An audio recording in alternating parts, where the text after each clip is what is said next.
Então, ele quer fazer com que o mundo sensível pareça-se com o bem o máximo possível. Ele quer transmitir o bem o máximo possível para o sensível, e assim o molda a imagem do inteligível.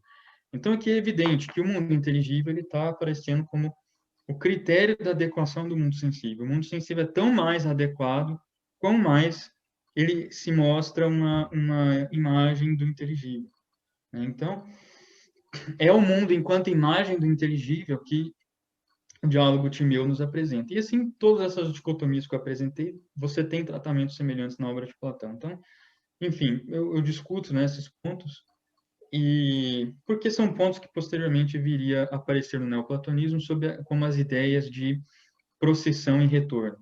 Então, sempre que os neoplatônicos falam do uno, do intelecto, do inteligível, eles falam dessas hipostases, dessas realidades, como dotado de um duplo movimento, um movimento de processão e um movimento de retorno, né? Então, enfim, eu fiz algumas dessas investigações, mas, em geral, o ponto fundamental aqui é que, para nós, almas racionais que estamos filosofando, esse movimento de ascensão e de retorno, ele é executado, ele é operado como modos do nosso conhecimento de si. Então, nós conhecemos a si mesmo primeiro voltando à nossa interioridade, descobrindo a verdade tal como ela habita na nossa alma enquanto imagem, e depois, de algum modo, expressando essa verdade, né, por discursos belos, discursos verdadeiros, enfim.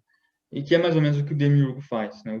De certo modo, o universo ele é moldado pelo discurso do Demiurgo, quando ele introduz razão no mundo e torna o mundo uma imagem do inteligível. De certo modo, o filósofo platônico ele é um Demiurgo, né? Ele está moldando o mundo à imagem do inteligível com o seu discurso, né? Então, você tem, inclusive, teologicamente, os neoplatônicos, eles falam em Cronos e Zeus, né? Cronos é o dialético, aquele que está imerso no inteligível, apenas contemplando, e o demiurgo é Zeus, é aquele que é o legislador, aquele que não só ele conhece o inteligível, mas ele pronuncia o inteligível como lei para o sensível. Então, o filósofo, ele é Cronos, mas ele é também Zeus, ele não é só um contemplador, ele é também um legislador, né? Então, esses são os movimentos de ascensão e retorno, e todos eles são movimentos do nosso autoconhecimento, né? Então, enfim, é isso que eu discuto mais ou menos no segundo capítulo, como a condução da alma, né? E aqui... Ok. E ali já quase no meio, do meio para frente na sua dissertação, você vai para Plotino, no terceiro capítulo. Como o Plotino respondeu ao ceticismo? Sim. A princípio, na minha dissertação, eu não ia nem escrever sobre Plotino. Eu não ia escrever um capítulo dedicado a ele especificamente, né? Porque, de certo modo, as ideias fundamentais de Plotino que me seriam necessárias, eu ia tentar apresentar junto com as de Próclo já, mais adiante, né? Ou então já junto com Platão, em alguma medida. Mas se tornou necessário para mim escrever um capítulo à parte para Plotino, no percurso da minha escrita, da minha investigação, porque eu comecei a identificar uma série de estruturas fundamentais em Plotino que precisava de um olhar mais detalhado, porque em Próclo elas já estavam assimiladas de uma forma um pouco específica, né?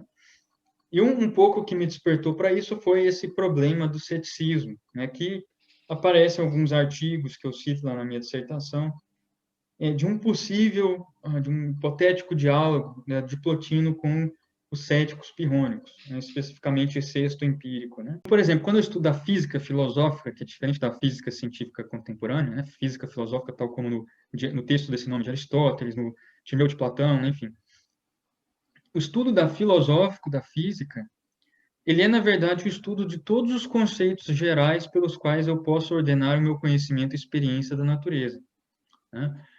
Então, o que isso significa é que a física, na verdade, não estuda, na verdade, simplesmente a natureza. A física antes estuda a alma, o modo como a alma conhece a natureza, né?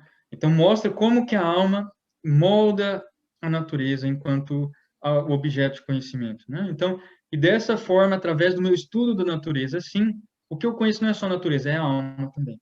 Então, passa a ser autoconhecimento. Da mesma forma, a metafísica, a ética, a lógica, a psicologia filosófica, todas as disciplinas da filosofia, elas vão se mostrar disciplinas do autoconhecimento, em que a alma está conhecendo as suas próprias estruturas racionais, né? Isso não significa que, por exemplo, como eu acabei de comentar, o meu conhecimento da natureza não é simplesmente o conhecimento da natureza, é o conhecimento de como a alma molda a natureza, né? Isso não significa que os platônicos eles são kantianos, tá? Porque Kant vai ter uma ideia similar, né, de conhecimento das coisas não são das coisas em si, né? São, na verdade, o conhecimento de como as coisas aparecem para mim e, portanto, como elas são moldadas pelas categorias do meu entendimento.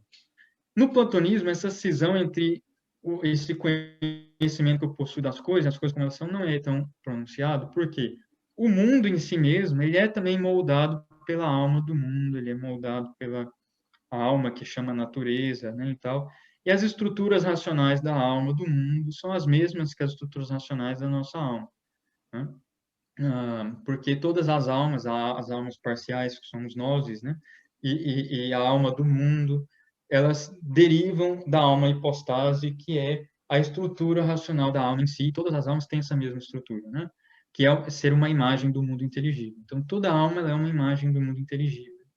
Então, o modo como o próprio mundo é constituído ontologicamente vai ser análogo, portanto, ao modo como ele pode ser constituído epistemicamente, né? Mas o fato é que, tanto ontologicamente quanto epistemicamente, é a alma que molda o mundo. Então, no caso dos deuses, esse conhecimento ele molda ontologicamente, né? No caso das nossas almas, ele só molda epistemicamente. Mas, ainda assim, é sempre essa ideia de que a alma não é passiva. Ela não simplesmente recebe as coisas e representa as coisas. Ela molda as coisas a partir das suas categorias, das suas estruturas, e, portanto, o seu conhecimento das coisas se mostra um conhecimento de si mesma, né? Então, assim, toda essa escada de ciências que a filosofia se propõe, e aqui os neoplatônicos vão incorporar todas as ciências aristotéricas, platônicas, dos pré-socráticos, dos estoicos, né? Então, toda essa escada de ciências que os neoplatônicos incorporam como uma escolástica de filosofia antiga dos pré-socráticos, Platão, Aristóteles, os estoicos e tudo que a ciência da época, a religião da época, tudo isso vai ser incorporado no sistema deles, né, de certo modo. Então, eles ordenam esse conhecimento geral que se possui de todas essas coisas e toda essa escada de saberes, essa escada de ciências, né, nessa compreensão da alma, ela se mostra um processo de autoconhecimento, porque em cada um desses saberes é a alma conhecendo-se a si mesma pela mediação das ciências, né? Então, desse modo, todas essas ciências passam a ser pontos intermediários pelos quais a alma retorna aos seus princípios transcendentes também. Ok. Né? Então, um pouco nesse sentido, que esse modelo de conhecimento em que você combina iluminação do transcendente com a abstração, entendida enquanto a projeção das próprias categorias na formatação daquilo que a gente conhece, como sendo um movimento de autoconhecimento que conduz à união com o divino, né?